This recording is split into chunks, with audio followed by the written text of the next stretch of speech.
우리 신앙 안에 사는 사람들이 대개의 경우 율법과 복음을 구분하지 못하고 둘의 어떤 적용 사이에서 혼란하고 어떤 경우에는 복음 속에 산다고 하면서도 율법의 부분들에게 자유하지 못하고 옛 언약이 오늘의 복음 속에서도 여전히 지켜야 할 동일한 법으로 이해를 하므로 구약과 신약의 율법과 복음을 적당히 융합해서 신앙하는 어정쩡한 그런 사람들을 들어보는데 이것은 엄밀하게 복음을 이해하지 못하는 데서 올 수 있는 모습이라고 저는 생각을 합니다. 실제로 이런 모습들을 많이 가지고 있는데 이런 것에 대한 확신을 이 로마서는 명료하게 우리에게 제시를 하는 것을 봅니다. 나 여호와가 말하노라. 보라 날이 이르리니 내가 이스라엘 집과 유다 집에 새 언약을 세우리라. 나 여호와가 말하노라. 이 언약은 내가 그들의 열조에 손을 잡고 애굽 땅에서 인도하여 내던 날에 세운 것과 같지 아니할 것은 내가 그들의 남편이 되었어도 그들이 내 언약을 파하였음이니라. 나 여호와가 말하노라. 그러나 그날 후에 내가 이스라엘 집에 세울 언약은 이러하니 곧 내가 나의 법을 그들의 속에 두며 그 마음에 기록하여 나는 그들의 하나님이 되고 그들은 나의 백성이 될 것이라. 예레미야서 31장 31절에서 33절의 말씀입니다. 요즘도 구약의 절기들이나 명칭들이 우리의 것이라고 생각한다면 그런 사람들은 아직 십자가를 경험하지 못한 모습이요. 은혜보다는 법에 얽매 있는 삶에 있는 모습일 것입니다. 법률은 개정되었고 공포되었고 자유는 선언되었습니다. 그것이 바로 십자가 이후에 복음으로 사는 하나님의 백성들의 삶인 것입니다. 지난 6장에서 보면 주인과 종의 관계로 이해되던 관계를 좀 더 밀접하고 가까운 혼인의 관계, 즉 부부의 관계로 다시 설명하고 있는 내용을 오늘 본문에서 봅니다. 예로부터 하나님은 이스라엘 향해서 자신을 이스라엘의 남편으로 표현하고 있는 모습들을 왕왕 보는데요.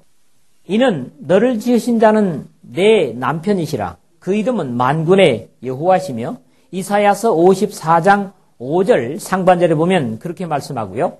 나 여호와가 말하노라. 배역한 자식들아 돌아오라. 나는 너희 남편임이니라. 예레미야서 3장 14절 상반절이고요. 내가 그들의 남편이 되었어도 그들이 내 언약을 파하였음이니라. 예레미야서 31장 32절 하반절의 말씀입니다. 하나님은 구약에서도 이스라엘을 비유해서 결혼한 신부로 표현하고 과거에 얽매 있는 것을 경계하시면서 하나님께 사랑받기 위해서는 과거의 친정집을 잊으라는 당부를 하시면서 그래야 주님으로부터 더 사랑을 받을 것이라고 하는 사실을 증거한 바 있습니다. 딸이여 듣고 생각하고 귀를 기울일지어다. 내 백성과 아비집을 잊어버릴지어다. 그러하면 왕이 너의 아름다움을 사모하실지라. 저는 너의 주시니 너는 저를 경배할지어다. 역시 시편 45편 10절에서 11절에 그렇게 말씀을 하십니다. 신약 성경에서도 그리스도를 교회의 신랑으로 묘사하는 것은 매우 자연스러운 모습이라고 그랬습니다. 내가 하나님의 열심으로 너희를 위하여 열심 내노니 내가 너희를 정결한 처녀로 한 남편인 그리스도께 드리려고 중매함이로다. 고린도후서 11장 2절에서 바울은 이렇게 선언을 합니다. 아내들이여 자기 남편에게 복종하기를 주께 하듯 하라. 이는 남편이 아내의 머리됨이 그리스도께서 교회의 머리됨과 같음이니라. 그가 친히 몸의 구주시니라. 에베소서 5장 22절 23절에 말씀합니다. 그런가 하면 이 세상의 교회가 완성될 마지막 시대에 예언을 요한계시록 19장 9절에서 말하기를 천사가 내게 말하기를 기록하라. 어린 양의 혼인잔치의 청함을 입은 자들이 복이 있도다 하고 또 내게 말하되 이것은 하나님의 참되신 말씀이라 하기로 그랬습니다. 이렇게 신구약을 망라해서 주님은 우리의 신랑 되시고 우리가 주님의 아내 된 그런 모습들을 묘사하는 것들을 보게 됩니다. 여기서는 또다시 살아있는 남편과 죽어서 끝나버린 부부관계를 비유하면서 율법에 대해서 죽은 관계이기 때문에 죽음으로 끝난 관계로 인해서 현실을 망쳐서는 안 된다고 하는 그런 경계를 오늘 본문에서 주고 있습니다. 사람들이 아무리 과거의 향수에 젖어서 한다고 할지라도 하나님은 결코 그것을 기뻐하지 않으십니다. 가나안을 앞두고 애굽을 추억하는 사람들은 광야에서 모두 망했고 세상에 대하여 죽고 죄에 대해서 죽었다고 하는 그리스도인들 역시 과거의 죄의 유혹을 추억하며 산다면 그 사람은 완전히 죽은 사람이라고 할 수도 없고 또 그런 사람에게는 미래의 영원한 영광의 가나안이라고 하는 새 예루살렘도 잘 보이지가 않을 것입니다. 왜요? 죄가 그 눈을 가리고 있기 때문이죠. 그러므로 세상과 죄에 대하여 죽은 믿음의 사람들은 미래의 영광을 사모하는 사람들이지 떠나온 과거에 추한 부끄러운 영광에 연연하는 사람들이 되어서는 안 된다는 권면입니다. 죄에 사는 사람은 아직도 죽음의 법에 얽매여 있는 사람이요 옛 죄의 깨끗게 하심을 잊어버린 사람들입니다. 베드로 사도는 하나님의 백성들의 부르심과 선택하심의 결과로 있게 되는 여러 가지 덕목들을 열거한 후에 이런 것이 없는 자는 소경이라 원시치 못하고 그의 옛 죄의 깨끗게 하심을 잊었느니라. 베드로후서 1장 9절에 그렇게 말씀을 합니다. 우리의 옛 남편인 죄되게 하는 율법은 예수 그리스도와 함께 십자가에 죽었음을 기억할 필요가 있습니다. 우리가 새롭게 신랑으로 모시는 그리스도는 신앙적 성결과 충성을 드리는 한 영원한 우리의 보호자요 남편으로 우리를 영원한 영광에까지 이끌어 가실 분임을 믿고 주님의 기뻐하시는 바를 따라서 그리스도의 신부로 사는 저와 여러분들이 되어야 될 것입니다. 부부의 관계에서 가장 중요한 건 뭡니까? 순결의 관계입니다.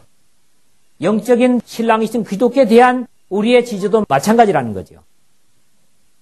오늘 두 부분으로 나눠서 생각을 하도록 하겠습니다. 첫 번째는 1절에서 3절인데요. 상대가 죽은 부부의 관계에서 이해되는 우리의 자유를 묘사합니다. 사람은 어떤 죄에서든지 죽으면 법적으로 죄의 정죄에서 벗어나게 되어 있습니다. 어떤 죄를 졌든지 그 사람이 죽으면 그 죄는 어떻습니까? 더 이상 그 사람에게 묻지 않는 것이 이 세상법도 마찬가지라는 거죠. 이미 6장 2절에서 3절에서 그럴 수 없느니라. 죄에 대하여 죽은 우리가 어찌 그 가운데서 더 살리요. 무릇 그리스도 예수와 합하여 세례를 받은 우리는 그의 죽으심과 합하여 세례를 받은 줄을 알지 못하느냐 라고 해서 죄에 대하여 죽은 사람이라면 그 사람에게 있어서는 정죄의 법이 효력을 가지지 못함을 말씀하신 바 있습니다.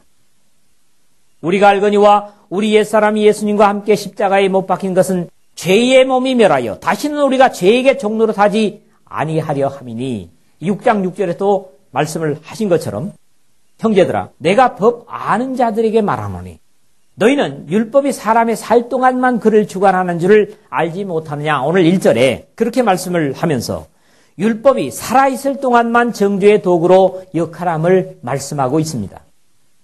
사실 율법이 사람의 살 동안만 그를 주관하는 줄 알지 못하느냐는 평가는 어느 법에든지 예외가 없습니다. 대한민국 국법도 그렇고 성경의 율법도 마찬가지입니다.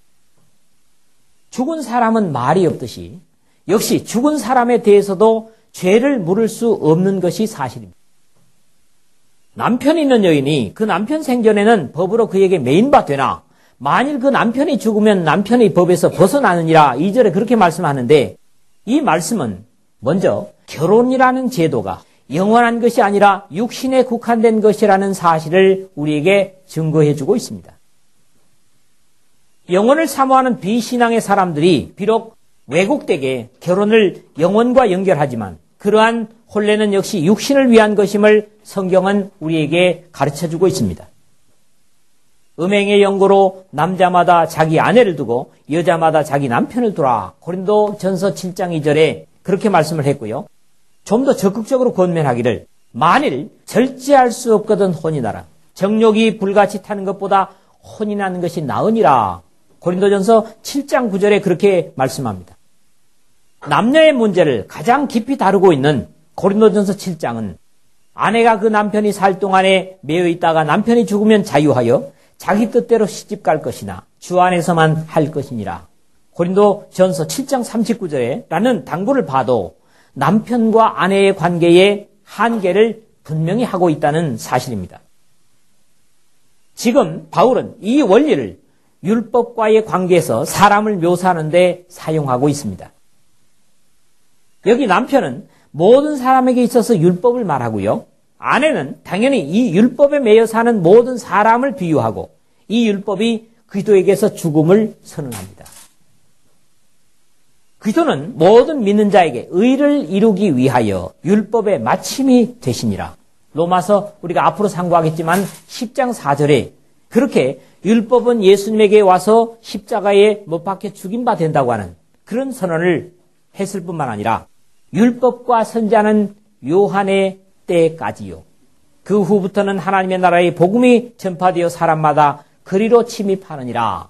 누가복음 16장 16절에 그렇게 말씀을 했는가 하면 좀 더 구체적으로는 우리를 거스리고 우리를 대적하는 의문에 쓴 증서를 도말하시고 제하여 버리사 십자가에 못 박으시고 골로새서 2장 14절에 바로 율법을 십자가에 못 박아 버리셨다고 하는 선언을 하고 있습니다. 그러므로 예수 그리스도께서 십자가에 못 박히심으로 결국 율법은 장사된 것입니다. 또 모든 그리스도인이 십자가의 예수 그리스도와 함께 죽고 사는 부활의 역사를 세례를 통해서 이루었으므로 또한 각자가 죄에 대해서 죽은 자들이라는 말입니다. 이것이 율법의 시대에는 즉 율법이 살아있을 동안에는 불가능했었습니다. 그러나 율법과 우리 자신이 그리스도와 함께 십자가의 죽음으로 율법과의 혼인관계는 이미 청산이 되었다. 그런 말씀입니다. 그러므로 만일 그 남편 생전에 다른 남자에게 가면 넘보라. 이르되 남편이 죽으면 그 법에서 자유케 되나니 다른 남자에게 갈지라도 음부가 되지 아니하느니라. 이 3절을 오늘 본문에 그랬는데 남편 생전에 다른 남자에게 혼인 안에서 이루어져야 하는 것들을 행하는 것이 간음이라고 그렇게 말을 합니다. 그러므로 이 원리는 율법의 시대에는 불가능했다는 사실을 증거하므로 그리스도의 희생의 귀중성을 우리에게 확인시켜주고 있는 귀중한 내용입니다.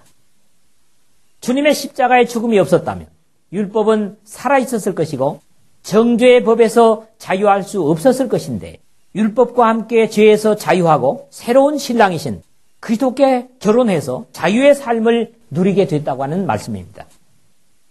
바울 사도께서 뒤에 가서 다시 설명을 하겠지만은 율법의 정죄에서 죄는 살아나고 나는 죽게 되었던 과거의 역사를 소개하게 되는데 이런 입장에서도 우리는 예수 기도께서 우리를 위해서 죽어주신 사실이 십자가의 사건이 얼마나 귀중한가를 감사할 수가 있습니다. 예수 기도께서 십자가의 죽으심은 그것을 자신의 것으로 믿고 순종하는 모든 사람들에게 죄의 정죄로부터 자유하게 하는 엄청난 사랑의 역사라는 것이죠. 그리고 이 역사를 믿고 순종하고 자신의 것으로 누리는 자들마다 이제는 정죄하는 율법으로부터는 완전하게 자유를 누리는 그런 복된 삶이 된다고 하는 약속입니다. 여러분 모두가 죄의 종노릇 하는 데서 예수님의 십자가의 피로 자유함을 얻었은즉 다시는 그 죄의 종노릇 하는 자리로 가지 않는 그런 복된 인생들이 되시기를 주님의 복되신 이름으로 축원을 드립니다. 두 번째 4절에서 6절의 말씀인데 이제는 율법에 대해서 죄에 대해서 죽었다고 하면 우리는 이 죽은 법에 더 이상 종노릇 할 필요가 없다. 영의 새로운 것으로 섬김으로써 사한 생활, 천국에 살아있는 백성의 삶을 살아야 된다고 하는 당부를 연이어주고 있습니다. 이 부분에서는 육의 사람이 죽었다면 당연히 영의 사람, 생명의 사람으로 삶이 있을 것임을 증거하는 것으로 과거의 율법의 저주 아래서 육체의 욕망을 따라서 죄의 종노릇하고 사망의 열매를 맺을 수밖에 없었던 사실과 그리스도의 희생을 통해서 그러한 저주에서 벗어나서 영의 새로운 사랑의 법으로 섬김으로 하나님을 위해서 생명의 열매를 맺게 된 사실에 감격하라는 당부를 바울은 우리에게 주고 있습니다. 그러므로 내 형제들아 너희도 그리스도의 몸으로 말미암아 율법에 대하여 죽임을 당하였으니 이는 다른 이곳 죽은 자 가운데서 살아나신 이에게 가서 우리로 하나님을 위하여 열매를 맺히게 하려 함이니라. 4절에 그랬죠. 그럴 수 없느니라. 죄에 대하여 죽은 우리가 어찌 그 가운데서 살리요. 앞에서 우리가 상고했던 대로 6장 2절의 말씀이었습니다. 죄에서 죽었다면 어떻게 그 가운데 다시 살 수 있느냐? 그렇게 말씀을 했고요. 내가 율법으로 말미암아 율법을 향하여 죽었나니 이는 하나님을 향하여 살려 함이니라. 갈라디아서 2장 19절에 그런 고백과 같이 이 말씀이 들려집니다. 율법을 향하여 내가 죽었다. 죄를 향해서 내가 죽었다.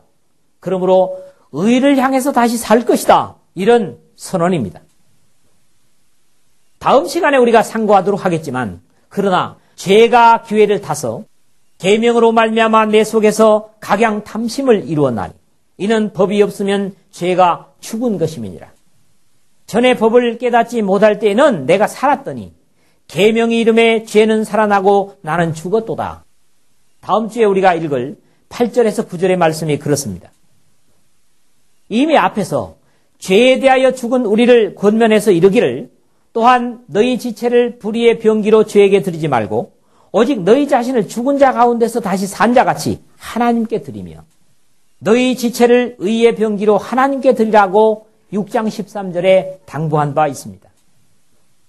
그 결과에 대해서도 이르기를 너희가 그때 무슨 열매를 얻었느뇨? 이제는 너희가 그 일을 부끄러워하나니 이는 그 마지막이 사망임이니라. 그렇게 경고하였었습니다. 6장 21절이었죠. 이는 다른 이곳 죽은 자 가운데서 살아나신 이에게 가서 우리로 하나님을 위하여 열매를 맺게 하려 함이니라 그랬습니다. 건강한 사람이라면 결혼을 하게 되면 아기를 잉태하는 것은 당연한 것처럼 전에 죄와 더불어 생활할 때에 사망이라고 하는 달갑지 않은 열매를 맺었다면 이제는 예수 그리스도라는 완전하고 충실한 남편을 통해서 생명의 열매를 맺게 되는 것은 당연한 결과입니다. 이 사실은 다음 절에도 계속이 되고 있죠. 우리가 육신에 있을 때에는 율법으로 말미암아 죄의 정욕이 우리 지체 중에 역사하여 우리로 사망을 위하여 열매를 맺게 하였더니 5절에 그랬잖아요. 사망을 위하여 열매를 맺었다. 하나님께서 살게 만든 인생이 결국 범죄함으로 사망을 위해서 열매 맺는 그런 비참한 존재가 되었었다고 하는 것입니다. 여기 육신이라고 하는 것은 정욕과 죄와 연관된 죄의 도구로 사용되었던 과거의 사람을 의미합니다. 율법으로 말미암는 죄의 정욕이 우리 지체 중에 역사하여 어찌 보면 대단히 모순되게 들립니다. 율법으로 말미암아 죄의 정욕이 우리 지체 중에 역사할 수가 있는가? 뒤에 가서 바울은 뭐라 합니까? 율법은 선한 것이다. 그런데 어떻게 율법으로 말미암아 죄의 정욕이 우리 지체 중에 역사하게 되는가? 앞뒤가 좀 모순된 것 같습니다만은 뒤에서 바울이 고백하듯이 율법은 분명히 선한 것입니다. 그럼에도 죄가 무엇인가를 율법이 규정하고 나서 이제 그 금지된 것을 더욱 사모하게 되는 우리 지체의 죄성을 묘사하고 있는 것입니다. 이로보건대 율법도 거룩하며 계명도 거룩하며 의로우며 선하도다. 이 12절에 그렇게 기록을 하거든요. 선한 것이 우리의 정욕으로 인해서 더욱 죄를 범하게 되었다고 하는 그런 말씀을 하고 있는데 냉장고에 참외를 사다 놓았다. 이것은 할머니에게 드릴 것이니까 먹어서는 안 된다. 아이에게 어머니가 그렇게 말씀을 했다고요. 냉장고에 참외가 있는 것도 몰랐고 훔쳐먹을 생각조차 안 했는데 결국 어머니가 냉장고에 참외를 먹으면 안 돼 하는 얘기를 함으로써 어떻게 돼요? 냉장고에 참외가 있다고 하는 사실을 알게 되고 거기에 구미가 땡기게 됐다는 거예요. 분명히 어머니가 자식에게 그 어머니를 위해서 그런 얘기를 한 것은 좋은 것입니다. 그럼에도 자식에게 유혹을 받게 되는 도구가 됐다는 거지요. 이제는 우리가 얽매였던 것에 대하여 죽었으므로 율법에서 벗어났으니 이러므로 우리가 영의 새로운 것으로 섬길 것이요 의문에 묵은 것으로 아니할지니라. 오늘 마지막 6절은 그렇게 말씀을 하고 있습니다. 이 말씀은 죄의 사람이 죽었다는 사실을 전제로 합니다. 그렇죠? 이제는 우리가 얽매였던 것에 대하여 죽었으므로 율법에서 벗어났으니 그랬잖아요. 그러므로 이 말씀은 우리가 알거니와 우리 옛사람이 예수님과 함께 십자가에 못 박힌 것은 죄의 몸이 멸하여 다시는 우리가 죄에게 종노릇 하지 아니하려 함이니 6장 6절이죠. 그러니까 7장 6절하고 6장 6절이 이렇게 비슷합니다. 성경을 보다 보면 이런 부분이 들어있어요. 자, 이 6장 6절의 증거를 바탕으로 주시는 말씀이죠. 그러므로 우리가 그리스도와 함께 죽은 것은 죄의 옛사람의 율법에 대하여 죽은 것으로 대단히 중요한 신앙의 과제로 죽음이 없이는 부활이 있을 수 없다는 논리를 함께 생각하게 합니다. 이러한 육의 사람이 예수 그리스도의 죽으심의 일체가 되어서 죽고 물에서 일으킴으로 부활에 또한 일체가 되는 과정을 말한 바울은 죄의 사람이 죽었거나 또는 육의 사람이 주인 노릇하는 삶의 비교를 이제 다음 장 8장에서 하고 있는데요. 육신을 쫓는 자는 육신의 일을, 영을 쫓는 자는 영의 일을 생각하나니 육신의 생각은 사망이요 영의 생각은 생명과 평안이라. 8장 5절 6절에 그랬는데 5절의 말씀과 6절의 말씀이 서로 대칭이 됩니다. 육신을 쫓는 자는 육신의 일을, 육신의 생각은 사망이요. 5절 6절 상반절을 연결하면 이렇게 말씀이 되고요. 그 다음에 하반절을 서로 연결하면 어떻게 됩니까? 영을 쫓는 자는 영의 일을 생각하나니 영의 생각은 생명과 평안이니라. 이렇게 우리가 대칭이 되는 것을 볼 수가 있습니다. 이제는 우리가 얽매였던 것에 대하여 죽었으므로 율법에서 벗어났으니 오늘 본문 6절 상반절에 그랬는데요. 죄의 사람은 죽기까지 형벌의 공포에서 자유할 수 없지만 죄의 대가인 죽음의 저주를 우리 주님께서 대신 감당하시고 그 죽음의 믿음으로 참여한 그리스도인은 율법의 저주에서 자유하게 되었다는 분명한 약속을 확인하고 있습니다. 여기서 끝나서는 안 됩니다. 이러므로 우리가 영의 새로운 것으로 섬길 것이요 의문의 문 것으로 아니할지니라 그랬어요. 6절 하반절이죠. 바울 사도는 이에 대해서 고린도 후서에서 같은 권면을 주고 있습니다. 그런즉 사랑하는 자들아 이 약속을 가진 우리가 하나님을 두려워하는 가운데서 거룩함을 온전히 이루어 육과 영의 온갖 더러운 것에서 자신을 깨끗게 하자. 고린도전서 7장 1절의 말씀이죠. 더욱 확실한 증거를 확인하는 내용을 역시 고린도전서 중에서 증거하는데 너희는 누룩 없는 자인데 새 덩어리가 되기 위하여 묵은 누룩을 내어버리라. 우리의 유월절 양 곧 그리스도께서 희생이 되셨느니라. 이러므로 우리가 명절을 지키되 묵은 누룩도 말고 괴악하고 악독한 누룩도 말고 오직 순전함과 진실함의 누룩 없는 떡으로 하자. 고린도전서 5장 7절 8절에 말씀합니다.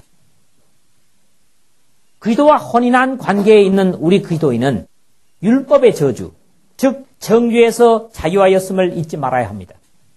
죄의 사람은 그리스도와 함께 십자가에 죽었고 그와 함께 나를 정죄하던 율법도 죽었습니다. 그러므로 더 이상 과거의 육신의 정욕을 따라 살던 죄의 관습에 살아서는 안 됩니다. 우리의 변화된 삶을 위해서 정죄하는 무서운 율법에서 우리를 자유케 해주셨으므로 더 이상 육신의 소욕을 따라 살아서는 안 됩니다. 그러나 이것은 우리 자신의 의지나 결심으로 가능한 것이 아닙니다. 거듭나지 않은 육신의 사람은 이것을 도저히 감당해내지 못합니다. 왜요? 아무리 결심하고 각오해도 그것이 3일을 넘기지 못하기 때문이에요. 그렇죠? 과거의 육신은 율법의 정죄를 받아서 마땅합니다.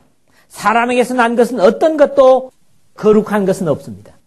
이것이 바로 영의 새로운 것으로 섬길 것이다 하는 우리의 철저한 순종과 충성을 요구하는 요청이 주어지게 된 이유입니다. 새로운 삶에도 주님께 대한 철저한 순종이 중요합니다. 우리는 이 일의 증인이요 하나님이 자기를 순종하는 사람들에게 주신 성령도 그러하더라 그랬는데 사도행전 5장 32절인데요.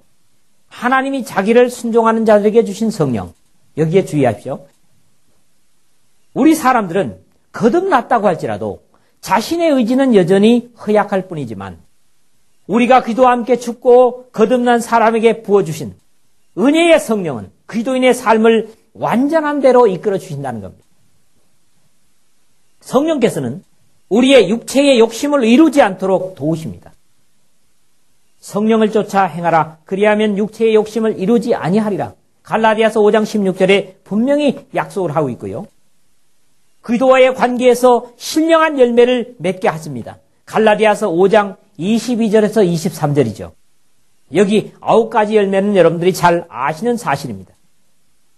우리가 마땅히 기도하지 못할 때에도 이와 같이 성령도 우리 연약함을 도우시나니 우리가 마땅히 빌 바를 알지 못하나 오직 성령이 말할 수 없는 탄식으로 우리를 위하여 친히 간구하시느니라.